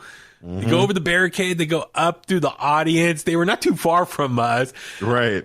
So many people ran over. I was like, oh, I should try to got over there. Kevin Owens did a suplex on Austin on the concrete. I was like, oh my God. Come back out. They go up the ramp. Stone Cold gets Kevin Owens on the ATV, goes up to the top of the stage, does some suplexes on both sides, more beer. and Kevin Owens actually landed a stunner, which I was shocked. But Stone Cold kicked out, which is good. I was happy to see he was not going to lose to his own finisher. Let's see. And then the finish, how it played out was, Kevin Owens grabbed the chair, went to hit Stone Cold, but he ducked, and then the chair hit the ropes, bounced back, hit Kevin Owens in the head, in the face, and then Stone Cold hit the stunner for the win. The crowd went extremely happy, popped so much for him. And then he celebrated with a ton of beer. Texas Rangers took Kevin Owens away up the ramp, arrested him, it looked like. Right. And Stone Cold just celebrated with a bunch of beer, drinking. He stunned Byron Saxton after he was having a beer. It was just so much fun. Great way to end night one. Anything else from that match that really stood out for you? Just watching it on TV, they do a good job. Obviously, when you're there, watching it on TV makes it not look as slow as it did in person. Of course, in person, it's just you kind of see everything, and he's older, so it's expected. He's not going to be as explosive with those kicks in the corner or anything like that. He's definitely gonna take some time, take a breather here and there. So I'm glad it was no holds barred. And I'm also glad that he was able to get all his stuff in. And Kevin Owens bumped. He deserves, just as much, if not more credit, for putting making Austin look good and protecting him and just doing all that. He bumped his ass off. I mean, you can argue Sami Zayn and Kevin Owens were the MVPs of WrestleMania weekend just for what they did in their respected matches and what the work they put in. But Kevin Owens, worked his ass off to make Stone Cold look good, took all those bumps and made Stone Cold look good. And, I'm sure for him, it was a nice reward for re-signing with the company end of last year. And look at this. You get the main event WrestleMania with Stone Cold Steve Austin in his first match back in 19 years. So, very happy for Kevin Owens. I'm sure he was on cloud 9 and celebrated. Even though he lost, I'm sure for him personally, that was such a big career moment. So I'm sure he's very happy.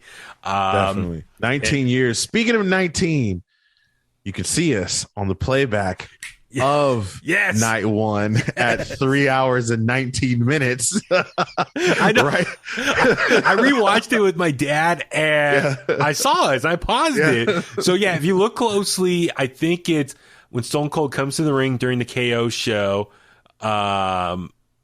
And I think it was right before the match started, roughly around that time. It was like right as he was going up to hit that last ring post. Kevin Owens cut him off and told him to cut the music. I mean, you can see us, Brian, you're standing there nice and clear. I'm holding up my phone, filming it all.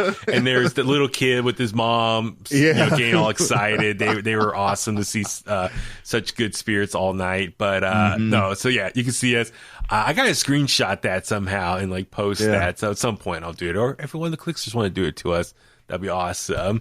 All right, let's move on over to night number 2 of WrestleMania. So we got back to the stadium.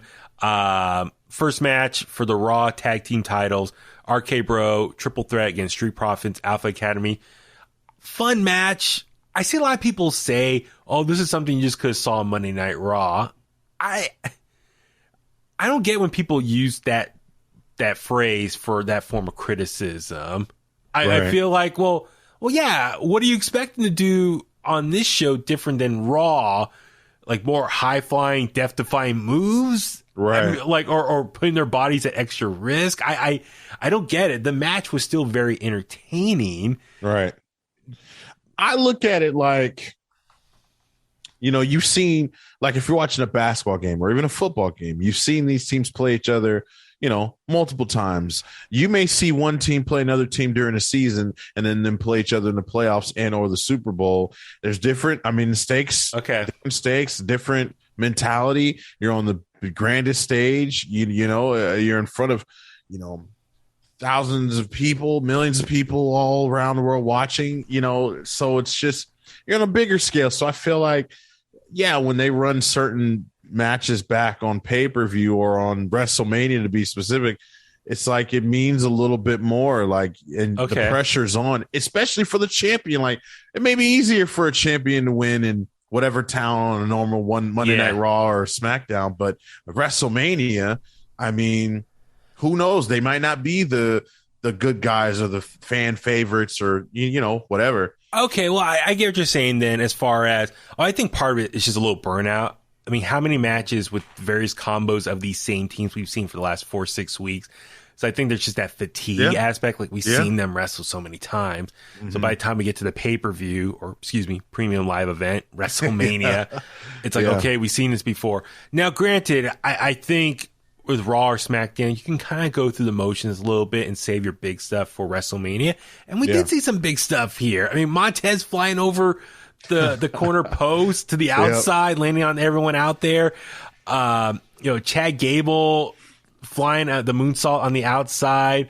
These guys did bring out some big moves that, we didn't see on Raw. So I thought it was a great opening match. RK Bro is so over with the WWE Universe. It's crazy. It is. Yeah. I also think the post-match stuff is what makes it WrestleMania worthy, I guess, too. Actually, before I forget, I'm going to kick myself. Technically, what started night number 2 was Triple H coming out. Yes. Before I forget, I don't want people yelling at me in the comments. How dare you forget Triple H? So, night number 2 started with Triple H. The music hits. He comes out to the ring, cuts a promo, just welcomes everyone to WrestleMania at night number 2, leaves his boots in the ring, officially signifying he is retired. Just, when a wrestler leaves their boots in the ring, that's them symbolizing they are retiring. Goes out, hugs his 3 daughters, which is cool. They see a lot them in the public a lot. So, your thoughts, man? So we got to see Triple H 3 times: Hall of Fame, NXT Stand Deliver, and then WrestleMania night 2. Ultimately, welcome everyone, kicking the show off and officially announcing his retirement in the ring. Yeah, it was unexpected. Yeah, exciting. Sad, it's bittersweet. It was like, oh man, this is the last time we're gonna probably see Triple H come out with this music at WrestleMania. Doing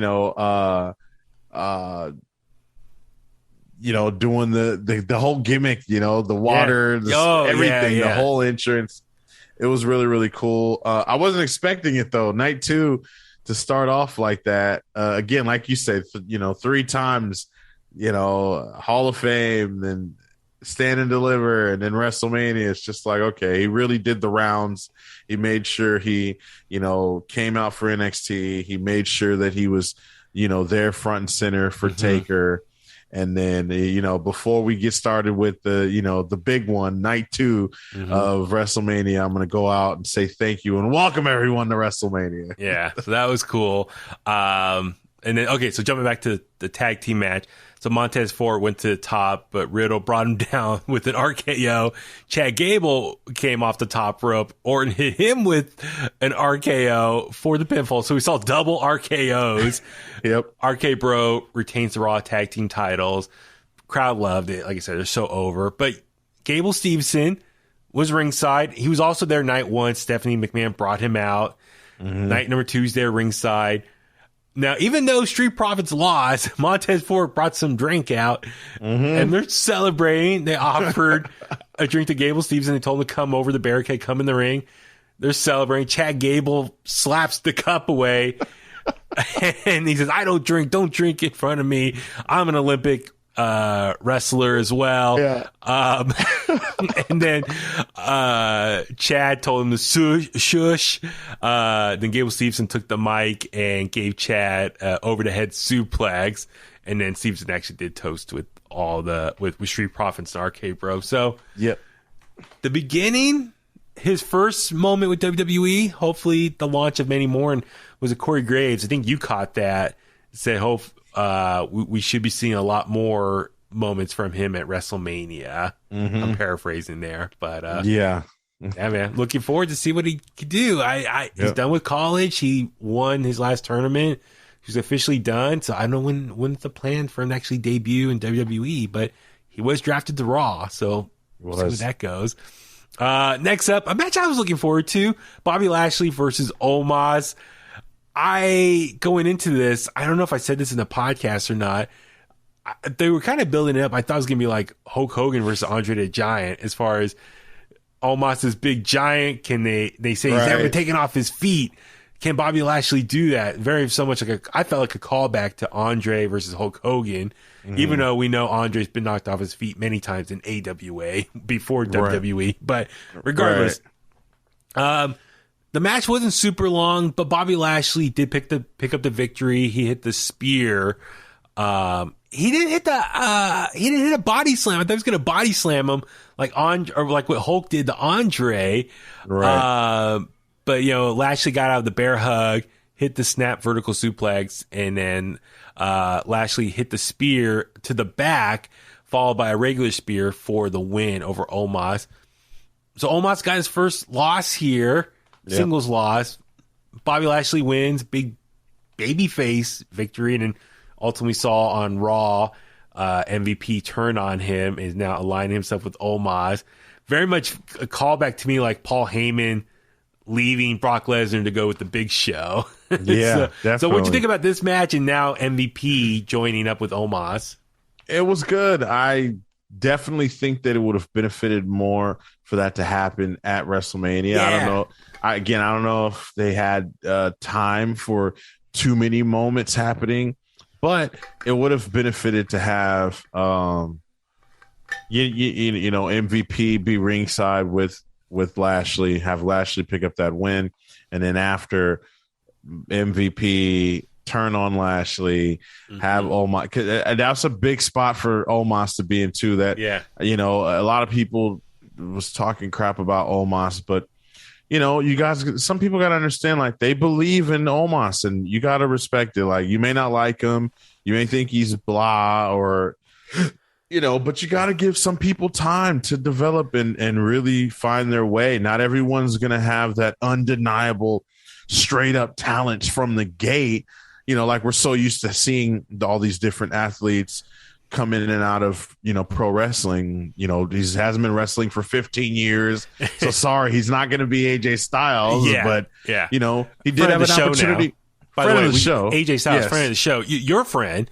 My friend. He told you you're phenomenal too. I just want to remind people.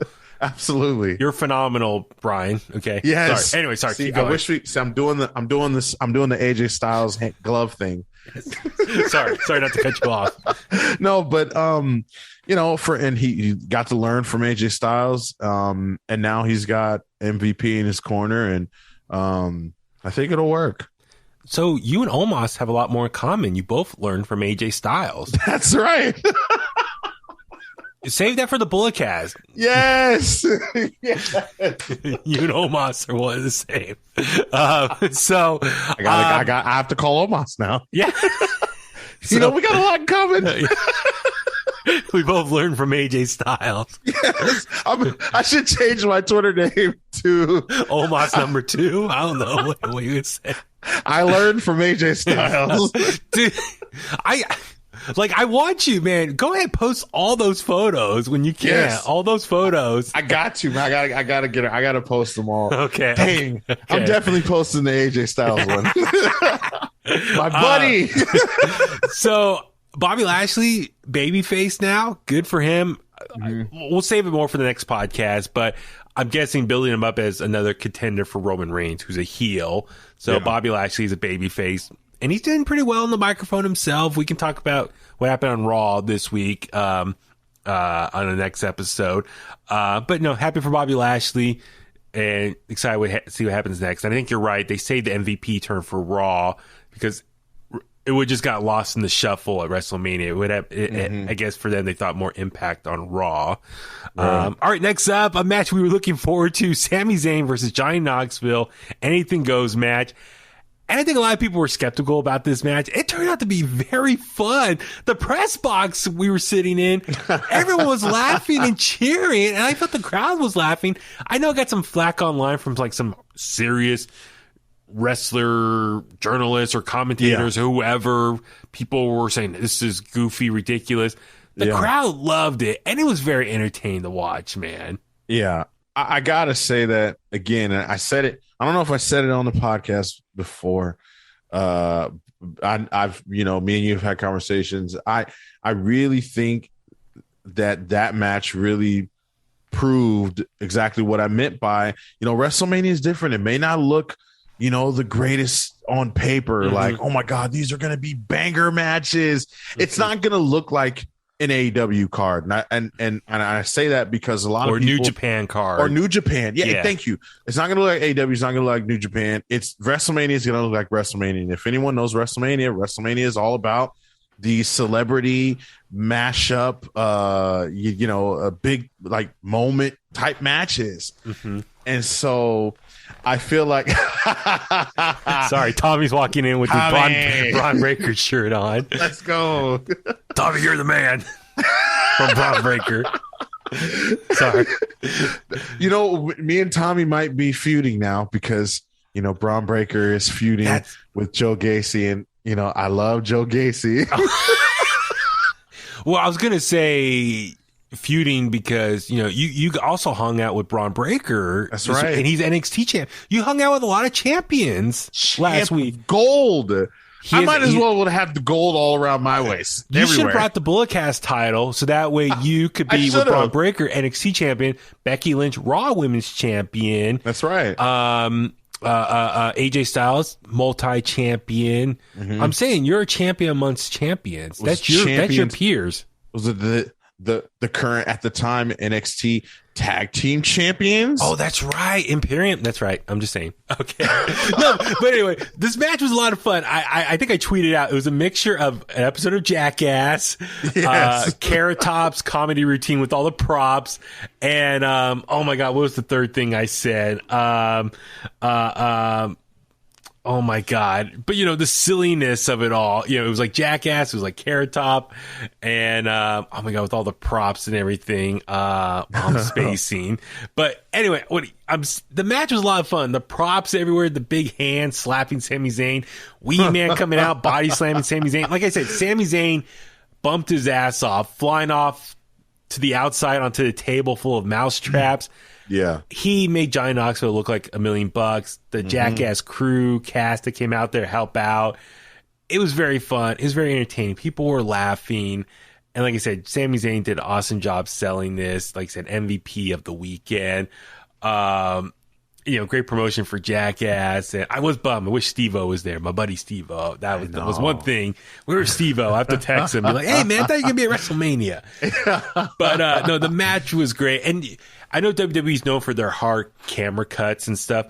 In this match, it worked because, like, when the hand came out of nowhere, you were surprised too watching it on TV. Yep. Even us, like, we didn't notice the hand till the last minute. They hid that pretty well.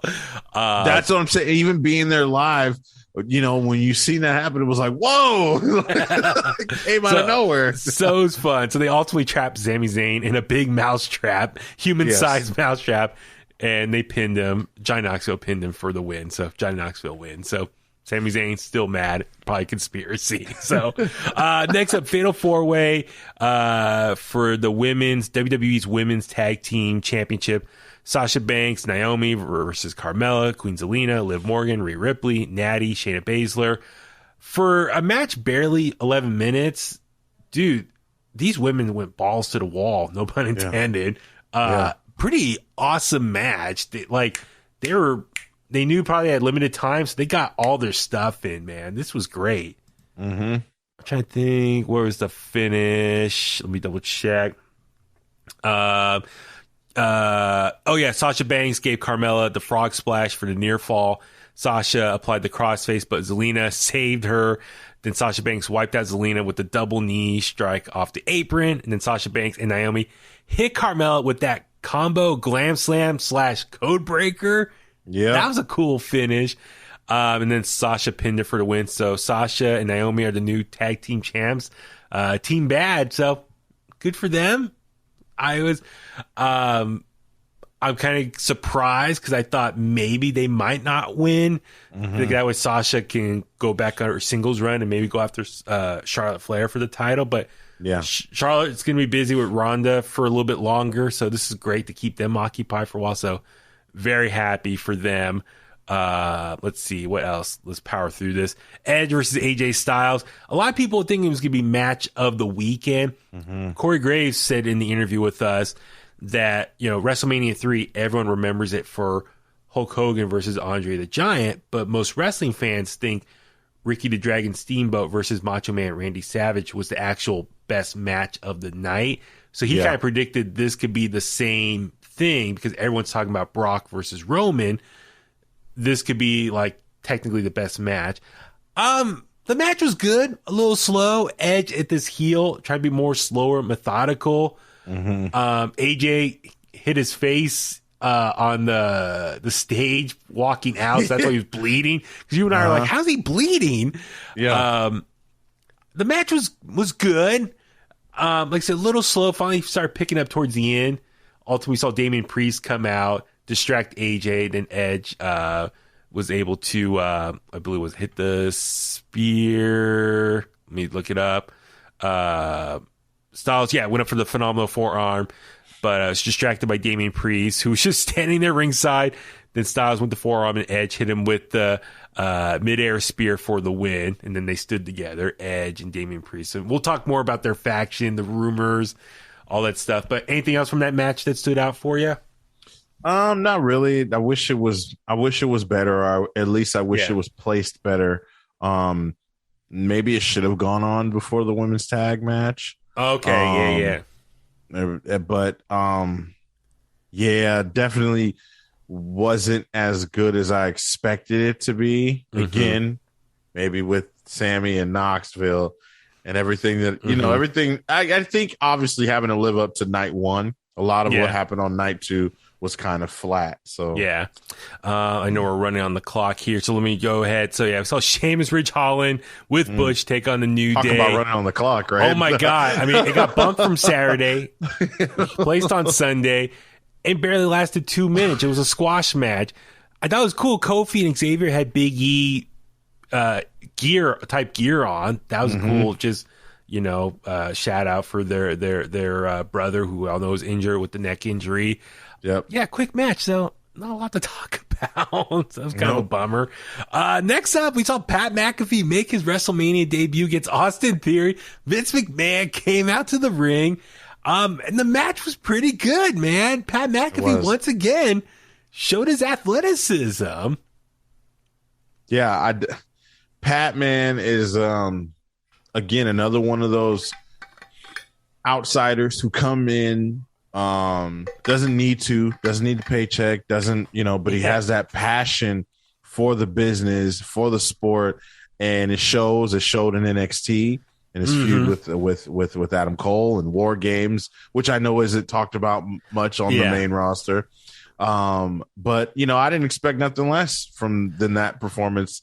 I was actually surprised that he seemed so comfortable though. Yeah. On that large scale. I mean, from the entrance, he seemed confident walking down the aisle with the Dallas Cowboy cheerleaders, you know, punting the football. He comes out to the White Stripes, Seven Nation Army, the ding, ding, ding, ding, yeah. Whoa.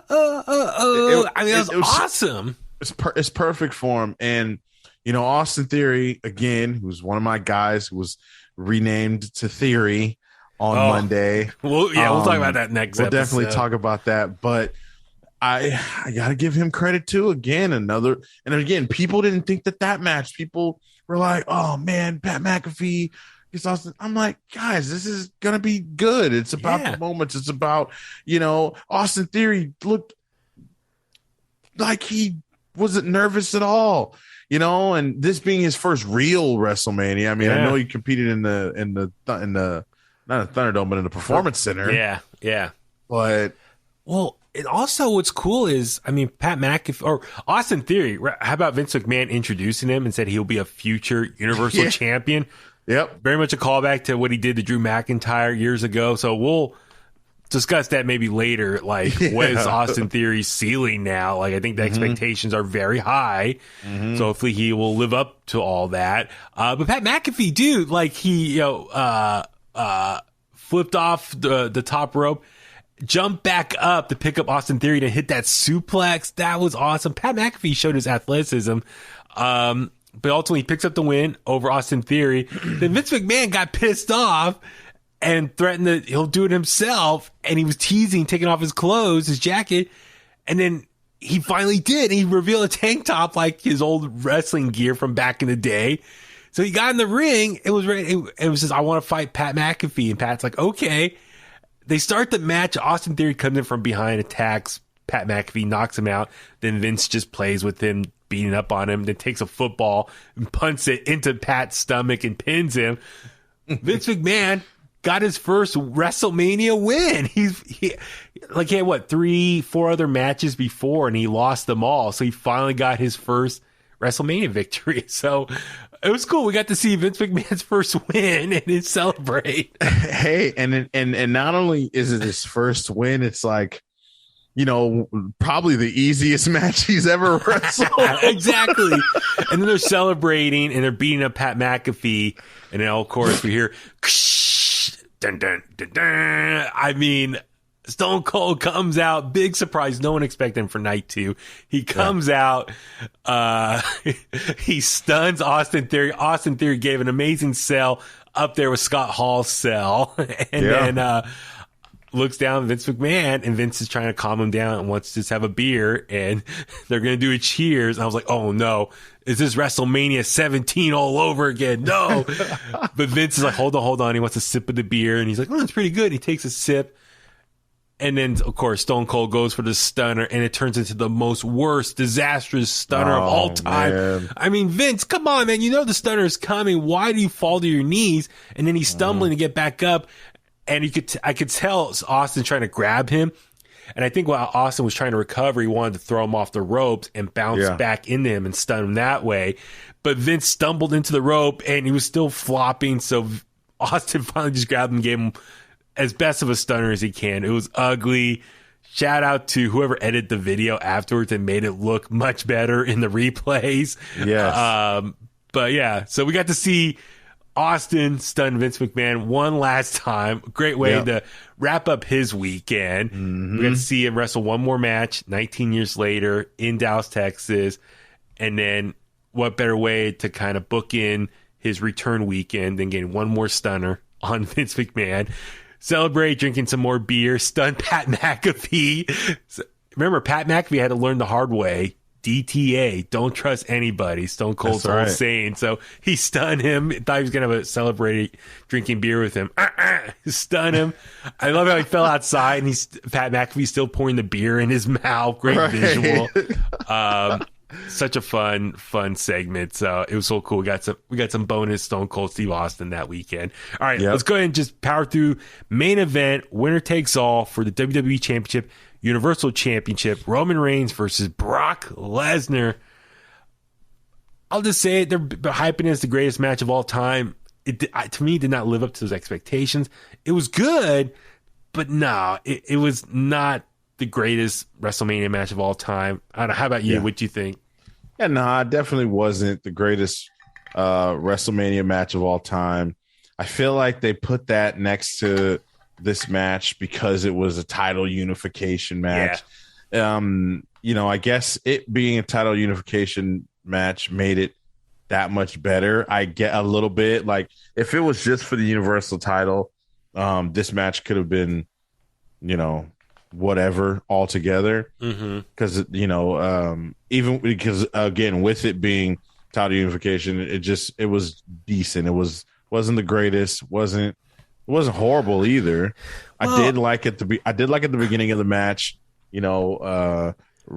Lesnar right away going to take the gloves off. Yeah. And Roman was scared. Yeah. And I didn't realize that first, but there was a callback to New Orleans, WrestleMania 34.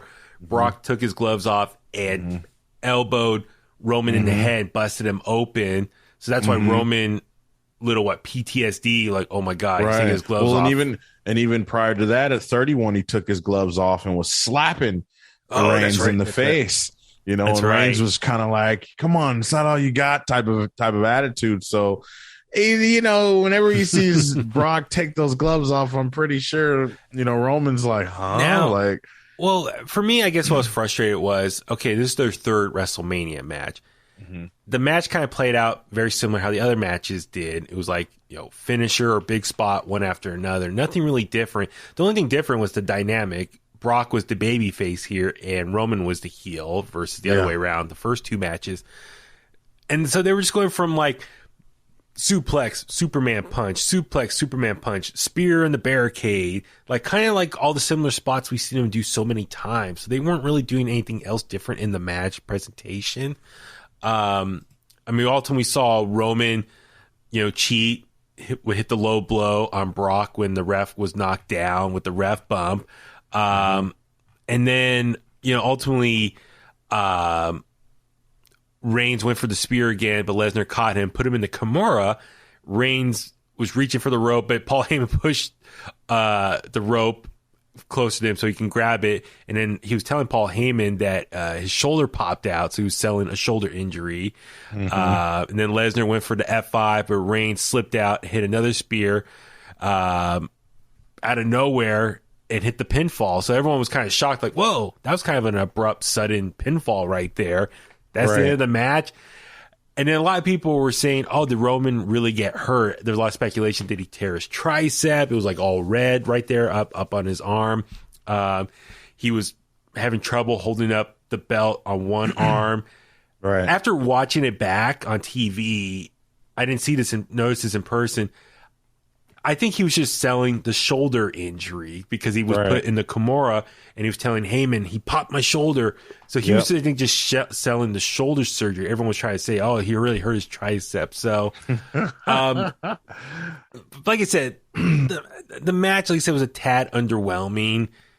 They didn't say anything really new that we haven't seen before. Yeah. So, kind of a bit downer. No Rock came out. We didn't get no Rock appearance. Everyone thought the Rock was going to be there. I'm sure they're going to save that for a later date if that does happen. But I don't know, anything else from that match that kind of stood out for you? The way that it ended, I will say, I like how Roman's matches are ending with him doing exactly what he says that he was going to do. Beating them. He told Lesnar he was going to stand over him, holding up both the titles. Pyro was going to go off, things like that. So I'm glad they're keeping that going. But outside of that, the match wasn't, I felt like it was the same matches we've been seeing. Like you said, they had an opportunity to really give us a different match, a different feel here with the different dynamics, right? Reigns being the heel and Brock being the babyface, but they didn't. But it's okay. As long as it doesn't happen again for a long while or maybe even ever again, I'm fine with it. Yeah. Well, so the match didn't even go 13 minutes, so it seemed really short. But anyway, we'll see what happens next. We'll talk more Roman Reigns when we talk SmackDown stuff. And I figured let's hold off talking about our experience from Raw after Mania when we talk some what happened on the fallout on Raw the last couple weeks on a future episode. So on that note, let's start wrapping things up. Brian, where can the Kliqsters find you online? Kliqsters can always find me at BrianTronic and at Within the Ropes, mostly there on Twitter, tweeting away, live tweeting every day. Yeah. Yes. Yes, you do an amazing job. Please follow him. I'm Baby Huey. Follow me on Facebook at Baby Huey Official, Twitter and Instagram at Baby Huey83. Of course, for everything else, subscribe to In The Kliq, wherever you get your podcasts at. We're also on YouTube. Watch the videos. Leave a comment, hit that like button, follow us at In The Kliq on social media, inthekliq@gmail.com. We have a lot more to talk about from the fallout of WrestleMania on the next couple episodes, so please subscribe and listen. And on that note, let's go home, and that's the bottom line, because Huey said so.